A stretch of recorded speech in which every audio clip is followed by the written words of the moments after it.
She's a winner. And welcome to the Intuitive Entrepreneur Show, where you take enlightened entrepreneurs, coaches, and influencers together to discuss cutting-edge topics in the world of relationships, culture, business, and spirituality. And here's your host, Miss Carol Boston.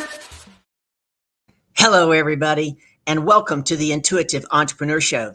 If you caught that first clip, there might have been a little technical glitch there. I think gremlins are after me in the techie world, but those of you who know me know I have gremlins. Right here on the Intuitive Entrepreneur Show, we say everybody has a little intuition. And yet some of us, like me, when I first started, didn't think so much. We didn't understand it. And at the beginning of COVID, that's when I first was introduced to a whole new world. And today I'm so excited for our guest. I can't wait for you to meet her. If you're here, let me know you're here in the comments. I'm your weather girl. It is a gorgeous, albeit hot for this time of year day here in sunny South Florida in the 80s already. And let me know what the weather's like where you are. I love watching the weather. I learn a lot from the weather. You'd be surprised what we can learn from the weather. Just like you'd be surprised what you can learn when you open your awareness to new things. Some of the things we're going to be talking about today with our guest expert are things not only did I not know about, I'd never heard of them, didn't understand them, right? Sometimes we get caught up in our own what? You've heard me say we get caught up in our own jar. Part of that's the way we're raised. Part of it's religious upbringing.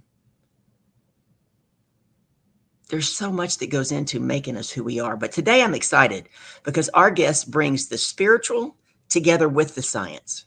Some people say it's the woo-woo, right? And the pragmatic. And so if you're here, you're going to get an opportunity to ask her questions. We can have open coaching. She can answer your questions about what it really means to be a light worker and do the very cool work that she does. So I'm excited to bring her on. Please bring on our guest, Miss Erin Coxer. Hey, Carol. How are you? I'm great, thank you. I'm thrilled to be here. How about you? I'm excited to have you here. For those of you who are watching today, I had Erin on my Facebook Live show as well last week to promote this. We had a lot of engagement, people there asking questions. We're looking for that today. I'm going to have my eye over here on the comments. If you've got a question, listen, there's no question too small because ask Erin. I've asked some pretty small questions before. Right, just trying to learn and to learn. Oh, there's Miss Kathleen Tyner. Hello, Erin and Carol. Hello, Kathleen. Hi, Kathleen. Thank you for joining. Now, Kathleen, I know that you're good at coming up with a good question, so please be thinking about a question that if you were to ask it of Erin, it would not only help you, but it would educate a lot of us. Right? We're going to get a lot of education in there today. Erin. Yes. Tell us a little bit about yourself, just a little bit about your background, and then we're going to hop in. All right. Well, my name is Erin Coxer, and I am a Northeast girl. You got Florida covered, so I'm doing up here in New Jersey, okay? Well, what's the weather?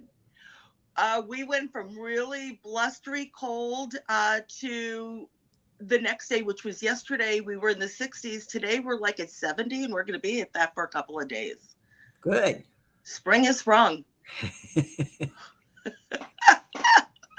I am the founder of the Lightworker Academy. I am a master lightworker, psychic development mentor, a coach, and a clinical hypnotherapist, energy practitioner, et cetera, et cetera, et cetera. These are fields, some of them that I have been studying or involved in for over 5 decades. And I am always learning something new and then taking that and figuring out, okay, how can we make this work, right? Taking these two worlds together and come up with a really tasty recipe for somebody. That sounds awesome. So one of the things that just struck me about what you said was 5 decades. Take us all the way back. Because listen, Erin, most of us, even when we look back, don't necessarily recognize that we had a skill or a talent at that young of an age. And we were not aware of it. So give us kind of the short version of how you knew this was your path. Well, I'm going to be lying and saying, that I knew. It was simply who I was, Mm. right?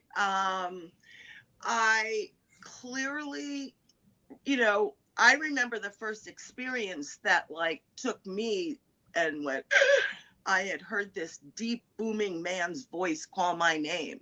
And I was 3, and my little 3-year-old legs ran as fast as they could, screaming. But over time, I got used to the voice because it didn't matter where I was, where I lived, it was still there. But as for my other abilities, my mother would ask me a question, and I would just kind of cock my head. I still do that to this day when I do a reading or I'm getting info, right? I cock my head one of the ways, and I would just know the answer, and I would tell her. And so we just always did that. Where I would see things, hear things, this, that, whatever. And it really wasn't until I think I was in high school that I started to find out really that it was just me. you know and people would start asking me questions, and I would do readings for friends. I was doing tea leaves, and I just self-taught. With that, back in the day, everything was lumped under a cult. It was Mm. either religion or a cult, right? There was no spiritual yet.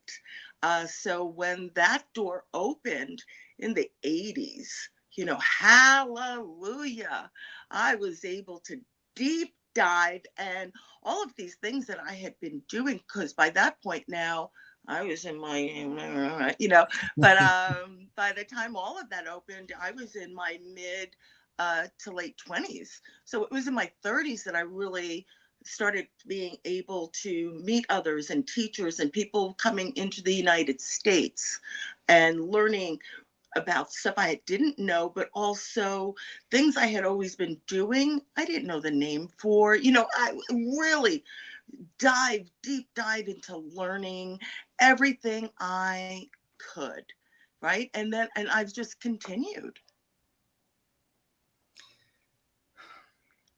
What was the impact? I'm curious that you said international people coming in. What made that significant? Well, first off, something like the Beatles. All right, we kind of got to go back to the late 60s with the Maharishi, when they had gone to India and they met him. And so then they started bringing the concept of meditation, right, Mm. to the Western world and into the United States. And then you had the whole beatnik vibe going on, right, in New York. I'm a New York baby. I was born and raised in New York and New Jersey. So this my area. And then as stuff were going on, and Jane Roberts wrote the Seth books, and stuff started happening, doors started opening. And then Reiki made its way here to the United States. Dr. Yusoi, Mrs. Takata, she took the original 12 and she trained them. I mean, at that point in time, guys, it was $10,000 to learn Reiki. Here we are now, where you've got people who are just doing Reiki attunements, and it's like, how like some little amount or a donation. I mean, let's talk about how things changed. And then as more stuff started coming over, oh, chakras, oh, wait, energy meridians, oh, wait, indigo children. And it opened doors. All So right. that was really significant. No, I appreciate that. I'm now much more clear on what you meant about the international influence. So Kathleen is ready to test you already. She says, "Okay, Miss Aaron, we're going to see about buying a car today from Enterprise Rent a Car, which we've been renting on and off from." Oh my gosh, this is lengthy. Hold on. You're gonna make me grab my glasses, Kathleen. I don't know where I put them. And our credit union has a relationship we've been pre-approved for a loan with the credit union. I am more than a bit anxious. We drive our cars for a long time. First time buying in over 20 years. I'd like to get a hybrid. Jerry wants something newer and reliable rather than something that just gets from point A to point B. And we just picked up our Honda. Okay.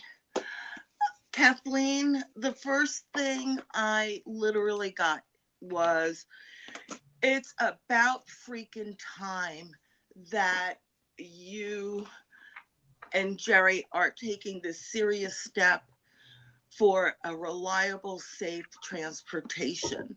When I tell you, I get a very feeling, right, in my solar plexus about the vehicles, what she's had, what she has at the moment. So it's just a money pit. I see Tom Hanks from the movie The Money Pit.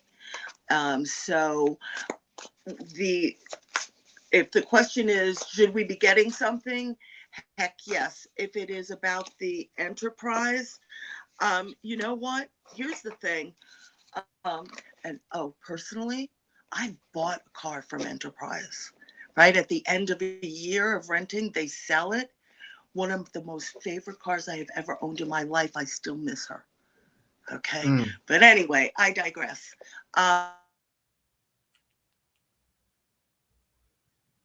Their maintenance, the car is a good deal, but if she keeps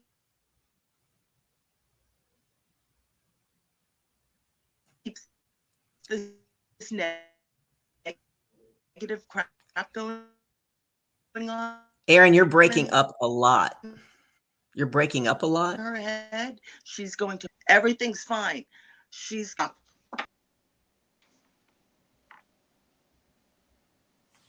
Kathleen Carol? says, okay, that makes, yeah, can you hear me now?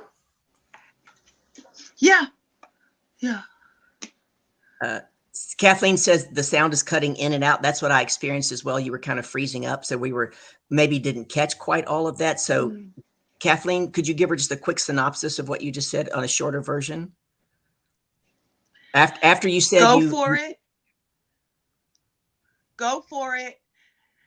Keep in mind, though, her negative thoughts, that negative energy is going to self-create a problem. She's looking for a problem, and what you focus on, you will get.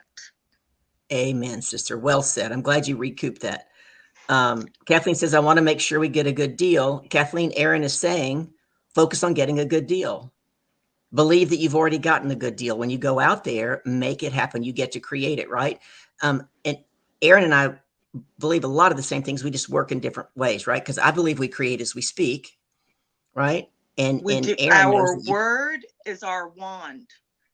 Yes. Our word and is you our also wand. You also work more in energy than I do. So give me an understanding of the difference between what you do and what someone says, well, if they say I'm an empath, what's the difference? Okay. An empath is an energy sponge. All right.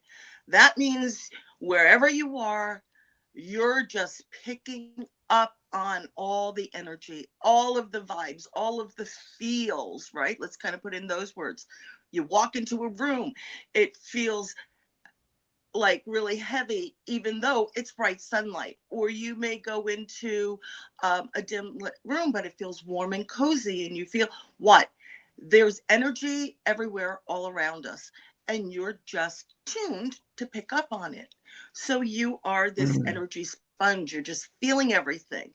And a lot of times, an empath, they're going to feel what you yourself are feeling, but sometimes physically, like really, like if you are having knee pain, they're going to have knee pain. They're literally taking it on.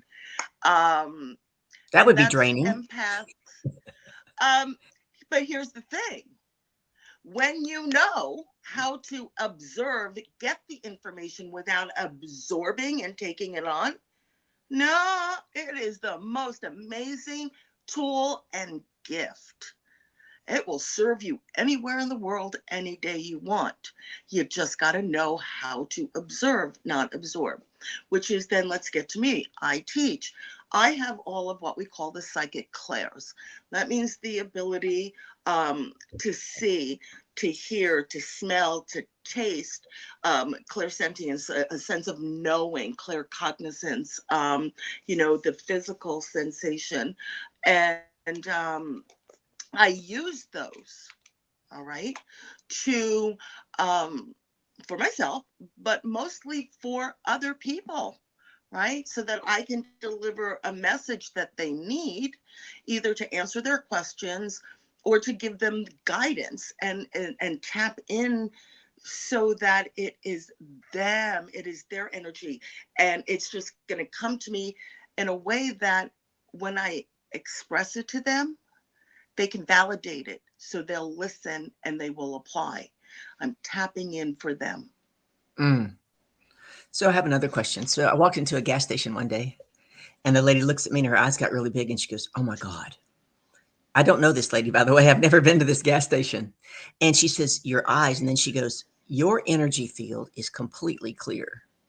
Now, I would love an understanding of that because that isn't the first time someone, I guess she's an energy reader, has said that to me. What does that mean exactly? All right. So what that means is when you walked in, your energy that you were putting off felt bright, felt like a sprite, bubbly and clear and crisp and clean and good. Some Mm. people walk in and it's just like you can feel the dark clouds around them, and you're just like, oh yeah, no, right? Because you don't want that. You don't want to be. For some, it's like you don't want to feel like you're inhaling it and it's going to bother you. And for others, it's simply like, well, I'm not going to let that rain on my parade today. I'm not picking up any of that. So people do it already without realizing. Mm. People that are going, that woo woo stuff, that metaphysical stuff, that new age, it's a whole bunch of bull hockey. However, in their own lives, they're already practicing.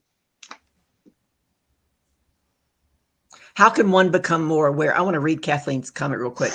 She says, I believe I still have to set up a class teaching we were planning on, Aaron. I just know you've been under the weather. Didn't want to bother you. And then she says, I think it means you are really grounded and comfortable with yourself, Carol. You radiate optimism. Well, thank you. I tried to do that. And I actually now I read that and I don't remember what my next question is. So we'll go to another question that's on my mind.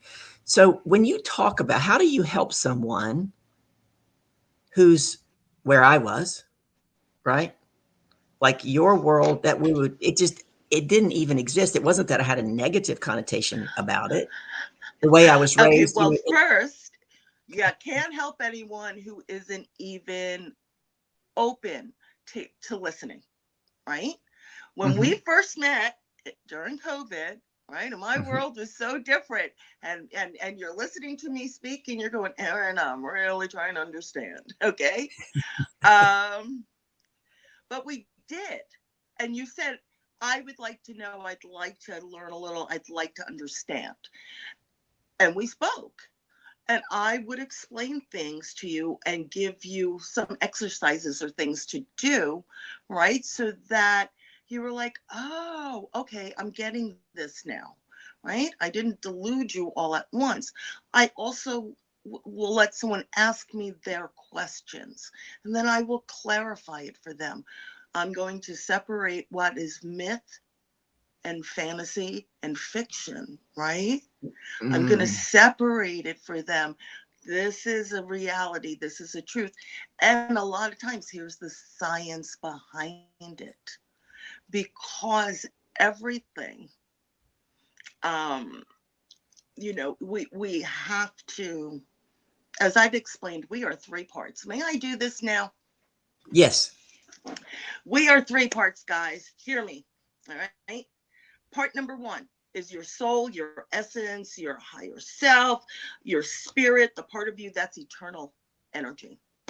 Part number three is your body, this meat suit, the vehicle that takes you through this adventure called life on planet Earth, right? So you got your soul, your spirit sitting in the body, right? And we make our way. But we got part number two, and that's this. The hardware is called the brain, the software is called the mind. In order for for the things in here to come out into the physical, you got to go through here. For all of this stuff coming in, it's got to go through here. Okay. And so that's where that spiritual and the science meet. All right. Because everything we take in, right, let's start with take in, it's going to be generalized, right? Distorted, labeled, filtered through your belief system, blah, blah, blah. And then you're going to get what's left. Everything that's coming out of here is going to go through the same stuff.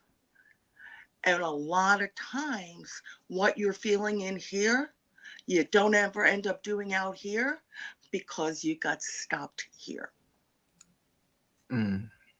So when I work with someone, we work with all three parts. And the word holistic literally means mind, body, soul. It literally means your entireness, right? That is what holistic means.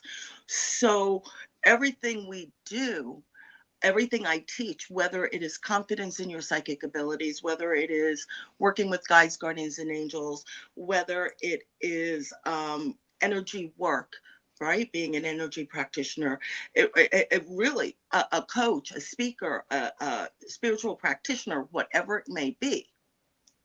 We're going to use all three parts, because if you leave one off, I want them to picture this analogy. You got a pot on a gas stove. Okay? You're cooking. Those are two parts. But the mind is that knob, and your hand is that knob. You're going to turn it based on this.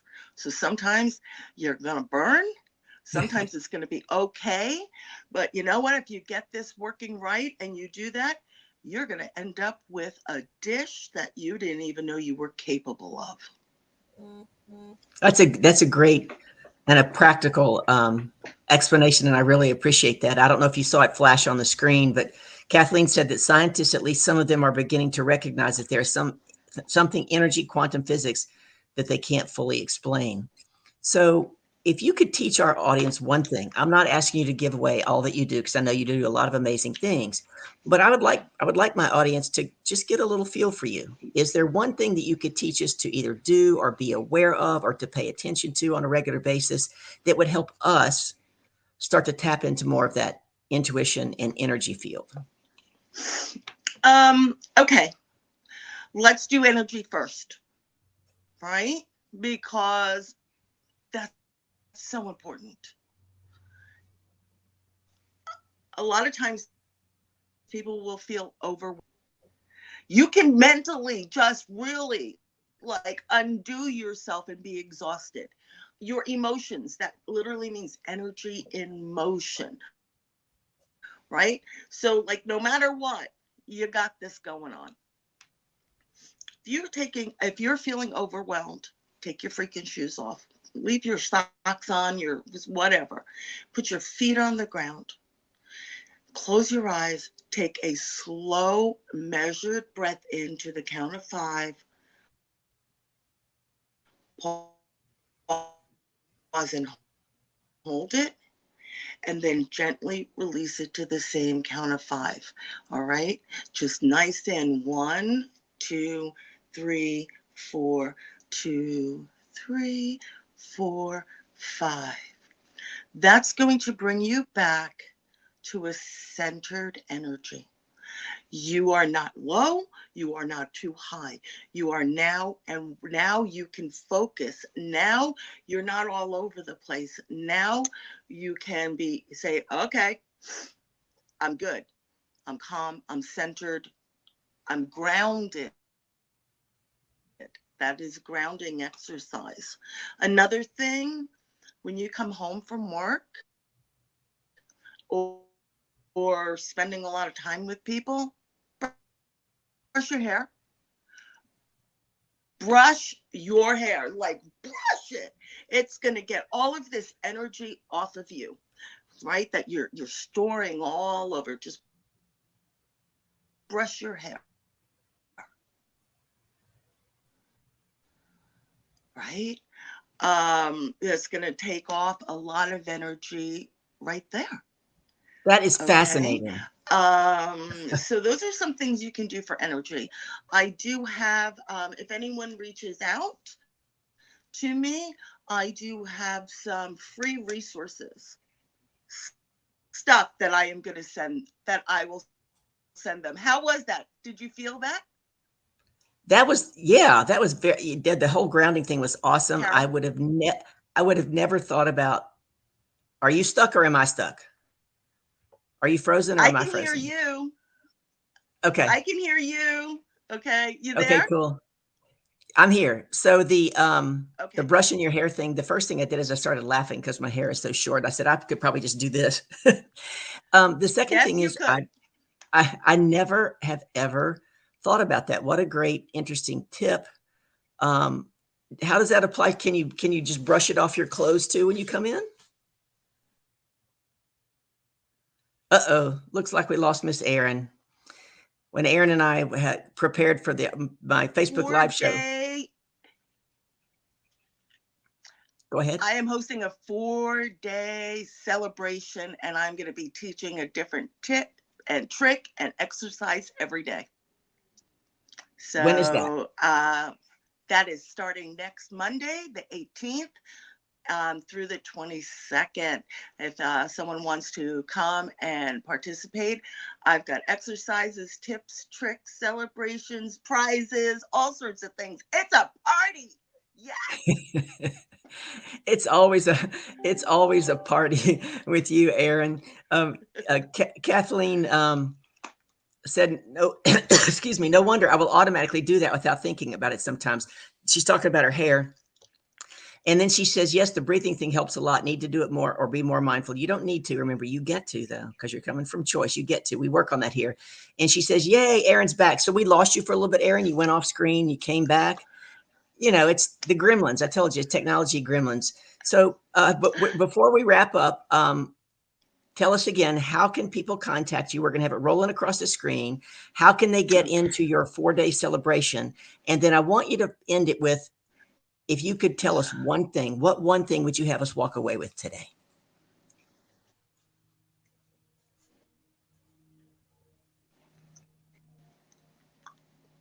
Can't hear you.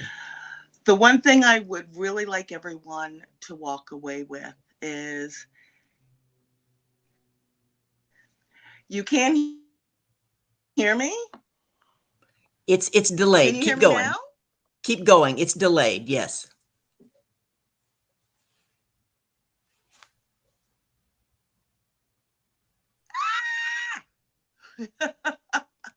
Okay. They can reach out to me on my website, erinkozier.com. They can find me on Facebook.